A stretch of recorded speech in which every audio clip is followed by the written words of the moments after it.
हमारे साथ एक ऐसे स्टेट के चीफ मिनिस्टर हैं जो अब डेवलपमेंट की ओर अग्रसर है, काफ़ी चीज़ों पे काम कर रहे हैं, चाहे वो टूरिज्म हो, मैन्युफैक्चरिंग हो। उसी के लिए हम बात करते हैं मध्य प्रदेश के chief minister Mohan Yadav sir से। सर, जी मीडिया में आपका बहुत बहुत स्वागत है। सबसे पहले तो ये पूछना चाहूँगा सर, ठंड कितनी लगी? अरे माइनस में का टेम्परेचर होगा, होटलों पे बर्फ जमी है, बाहर बर्फ के पहाड़ है, तो ये तो वाकई जो है वो सामने ही है। लेकिन सर, ये ठंडा मौसम जरूर है, लेकिन मध्य प्रदेश में तो निवेश में काफ़ी जोश दिखाई दे रहा है ये सर। बात सही है।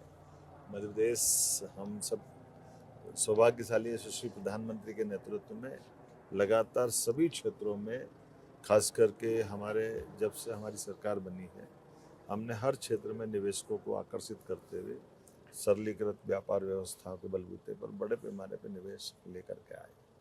सर, कौन कौन से ऐसे सेक्टर्स हैं जहाँ पे मध्य प्रदेश में निवेश आ सकता है, जिनके लिए आप ग्लोबल इन्वेस्टर्स से मिल रहे हैं? एक अपने इतने बिजी शेड्यूल में एक दिन की ट्रिप आपने दावोस के लिए की है। देखिए, ये हमारे लिए वर्ल्ड इकोनॉमिक फोरम ये बहुत बड़ा प्लेटफॉर्म है, और माननीय प्रधानमंत्री के नेतृत्व में जब भारत तीसरी आर्थिक ताकत बनने जा रहा है, तो मध्य प्रदेश भी कदम से कदम मिला करके रिन्यूएबल एनर्जी, एमएसएमई की सभी प्रकार के निर्माण इकाइयाँ हैं। हमारे लिए माइनिंग का सेक्टर है, हेल्थ का सेक्टर है, एग्रीकल्चर का सेक्टर है, और जिस प्रकार का जैविक कार्टन से लगा करके एग्रीकल्चर में मध्य प्रदेश की जो देश में और दुनिया में धाक और साख है, वो रेडीमेड गारमेंट्स लगा करके सभी सेक्टर में, तो इसलिए बहुत बड़ा प्लेटफॉर्म, इसका लाभ हम उठाएंगे। तो अभी से जो आपकी मीटिंग्स हुई हैं, उसमें कुछ आपको फ्रूटफुल होती हुई दिखाई दे रही हैं कि ग्लोबल इन्वेस्टर्स मध्य प्रदेश की तरफ आएंगे? है ना, बड़े पैमाने पे लोगों ने अपना रुख दिखाया है। मैं तो लगभग 1.5 दिन के लिए हूँ, लेकिन 4 दिन से हमारी टीम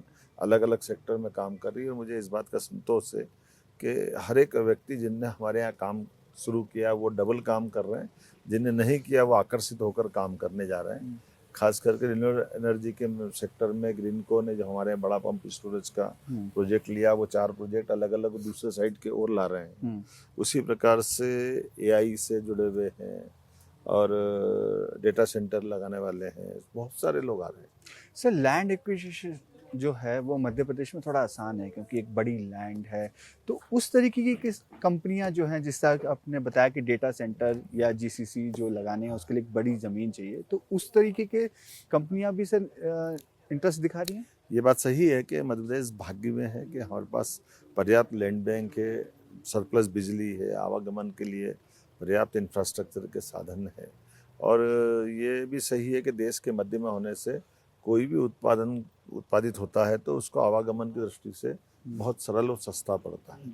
इसलिए मध्य प्रदेश से लोग सहज जुड़ना चाहते हैं, और उस टाइप के लोग बहुत सारे प्रयोग करने आ रहे हैं। सर, एग्रीकल्चर में भी मध्य प्रदेश का अच्छा नाम है, चाहे सोयाबीन हो, अनाज हो, मतलब एमपी का आटा ट्रेडमार्क के नाम से बिकता है सर। तो उसमें कितना निवेश की आपको संभावना ये है? हमने कृषि वर्ष ही घोषित किया इस साल, इसलिए 16 अलग अलग विभागों को मिला करके एक बड़े प्रोजेक्ट पे काम कर रहे हैं। तो इसलिए किसान कल्याण वर्ष के नाते से हमारे हॉर्टिकल्चर हो, एग्रीकल्चर हो, मिल्क प्रोसेसिंग इकाइयाँ हो, या हमारे कोऑपरेटिव्स लगाकर एमएसएमई, हेवी इंडस्ट्री, सभी प्रकार के क्षेत्र में, मत्स्य उत्पादन से और दूसरे क्षेत्र में भी, तो हर क्षेत्र में जो संभावना है, और यहाँ वैश्विक निवेश के इस वातावरण में हम और संकल्प लेके जा रहे हैं, क्योंकि आगे जाकर के भविष्य की संभावना ऑर्गेनिक एग्रीकल्चर के क्षेत्र में तो फिर मध्य प्रदेश पे टिकती है।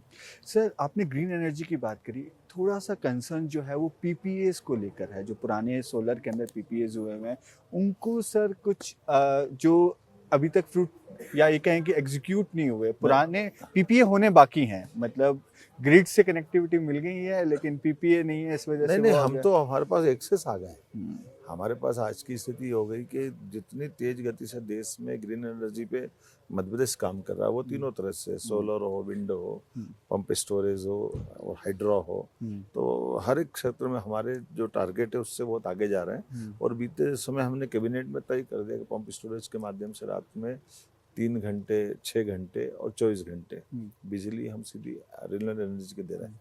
तो ये हमारी ग्रोथ पूरे देश में सबसे तेज, और विश्व में भी जब मैं आज यहाँ देखता हूँ तो बड़े पैमाने पे लोग आकर्षित हो रहे हैं, मध्य प्रदेश से जुड़ना चाहते हैं।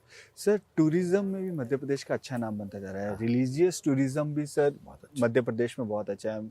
उज्जैन बड़ा नाम हो गया है सर। तो सर उसको लेकर किस तरीके की पॉलिसी स्टेट के अंदर बन रही है कि रिलीजियस के साथ साथ एक्सपेंड हो? जैसे आपने कहा, रिलीजियस टूरिज्म में केवल उज्जैन नहीं, दतिया, ओरछा, कटनी की माता, मैहर माता, हमारे ऐसे हमने 13 अलग अलग धाम बना रहे हैं। और अब जाने के लिए भी हमारी हिली सर्विसेज चालू कर रहे हैं। टूरिज्म की दृष्टि से प्रमोट करने के लिए हम अलग अलग उनकी टेंट सिटी से लगाकर सभी प्रकार की कोई यूनिट लगाता है तो उसको 30% तक सब्सिडी दे रहे हैं।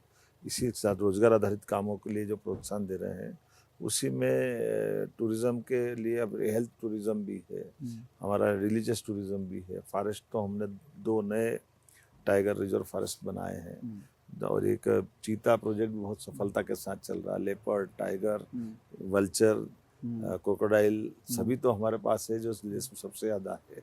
ऐसे में अभी मैं असम गया था तो वहाँ से जंगली भैंसा लाना, राइनो लाना, ऐसे कई और नए प्रोजेक्ट भी हम कर रहे हैं।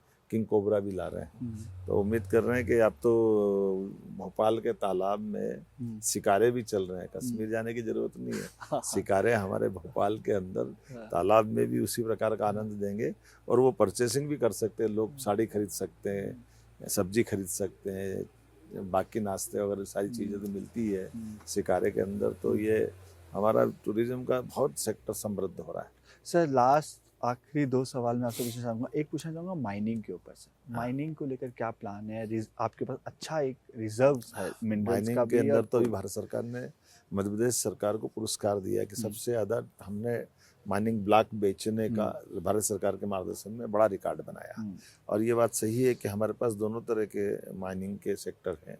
सबसे ज़्यादा सीमेंट उद्योग अगर कहीं मध्य प्रदेश देश में कहीं है तो मध्य प्रदेश में हमारे बॉक्साइट, डोलामाइट और आयरन से लगाकर एल्युमिनियम तक सब क्षेत्र में पर्याप्त माइनिंग है। और कोल आधारित हमारे थर्मल पावर के लिए भी मैं अभी प्रधानमंत्री जी को आमंत्रित दे के आया हूँ कि हमारे नरसिंहपुर के पास एनटीपीसी का बड़ा एक प्रोजेक्ट चलने वाला है। तो सिंगरौली से लगाकर पूरे प्रदेश के अंदर बड़े पैमाने माइनिंग के हमारे काम भी आ रहा है और आने वाले टारगेट हमने लिए हैं कि हमारी क्षमता 4 गुना बढ़ाएंगे। सर न्यूक्लियर भी सोच रहे हैं सर? हाँ, न्यूक्लियर के हमारे प्रोजेक्ट चालू हो गए 2 तो जिस पे हम काम करो, आने वाले समय में और इसको बढ़ाते जा रहे हैं। सर मैं आपसे पूछना चाहूँगा, यदि आप किसी ग्लोबल इन्वेस्टर के सामने हो और आपके पास 30 सेकंड हो तो आप क्या कहेंगे कि मध्य प्रदेश में निवेश करना है और क्यों करना है? मध्य प्रदेश में निवेश करना हर निवेशक का एक सपना हो गया है। और हमारे राज्य की साइड से अगर हम कहें कि हमारे यहाँ हमारे सभी प्रकार के संसाधन को राज्य को समृद्ध बनाने के लिए हम निवेशकों को आकर्षित भी कर रहे हैं। और राज्य के युवाओं के लिए भी बहुत आवश्यक है, जहाँ हमारे राज्य में एक स्किल भी मिलेगा, युवाओं को काम भी मिलेगा और राज्य समृद्ध होगा, समर्थ होगा। Thanks for joining. बहुत धन्यवाद। बहुत धन्यवाद।